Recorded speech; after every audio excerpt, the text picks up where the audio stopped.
नमस्कार मंडळी, भूमिकी रसोई या चॅनलवर आज आपण अगदी साधी सोपी अगदी घरगुती साहित्यामध्ये आणि आपल्या रोजच्या जीवनामध्ये समाविष्ट असणारी अशी ही भाजी आज आपण या व्हिडिओमध्ये बघणार आहोत. तर प्लीज व्हिडिओ स्किप न करता शेवटपर्यंत नक्की बघा आणि व्हिडिओ आवडल्यास लाईक करा, शेअर करा आणि सबस्क्राईब करायला विसरू नका. तर आज आपण या व्हिडिओमध्ये मस्त लुसलुसीत अशी चवळीच्या शेंगांची भाजी बघणार आहोत. तर चला तर मग व्हिडिओला सुरुवात करूया. इथं मी एका मोठ्या कढईमध्ये तेल गरम करून घेतलं आहे. त्यामध्ये आपल्याला जिरं, मोहरी,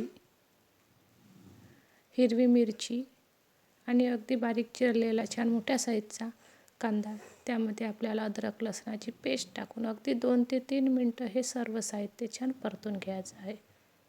चला तर मग अगदी इथं 2 ते 3 मिनटं आपण हे सर्व साहित्य छान परतून घेतलं आहे. नंतर त्यामध्ये आपल्याला काही मसाले ॲड करायचे आहे. तर तिथं मी अगदी आपल्याला अर्धा चम्मच हळद टाकून घेतली आहे आणि नंतर आपल्या साठवणीचा म्हणजे अगदी घरगुती तयार केलेला हा तिखट आहे.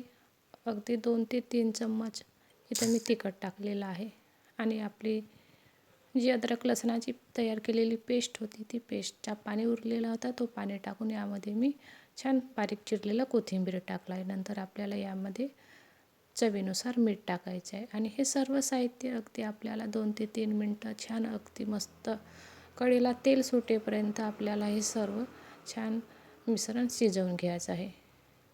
चला तर मग इथं सर्व साहित्य छान शिजल्या गेली आहे. तुम्ही बघू शकता मस्त अशी आपला कढईला तेल पण सुटलेलं आहे. नंतर यामध्ये मी चवळीच्या शेंगा टाकल्या आहे आणि त्यामध्ये एक बटाटा पण कापून टाकलेला आहे आणि अशा प्रकारे आपल्याला हे सर्व साहित्य मस्त एकजीव करून अगदी अशा प्रकारे सर्व साहित्य टाकल्यानंतर आपल्याला ह्या शेंगा छान अगदी मऊसूत होईपर्यंत अगदी 8 ते 10 मिनटं छान आपल्याला कमी आचेवर शिजवून घ्यायची आहे. चला तर मग आपण ह्या शेंगा अगदी 8 ते 10 मिनटं शिजवून घेऊया.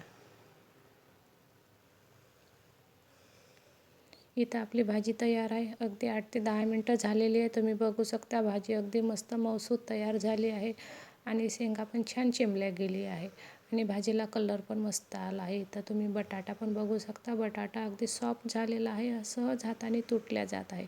म्हणजेच इथं आपली भाजी तयार आहे. नंतर यामध्ये आपल्याला अगदी छान मस्त हिरवंगार तयार कापून घेतलेलं मी इथं कोथिंबीर टाकलेलं आहे. तर अशा प्रकारे ही चवळीच्या शेंगांची भाजी अगदी चविष्ट लागतो, मस्तच खायला लागतो.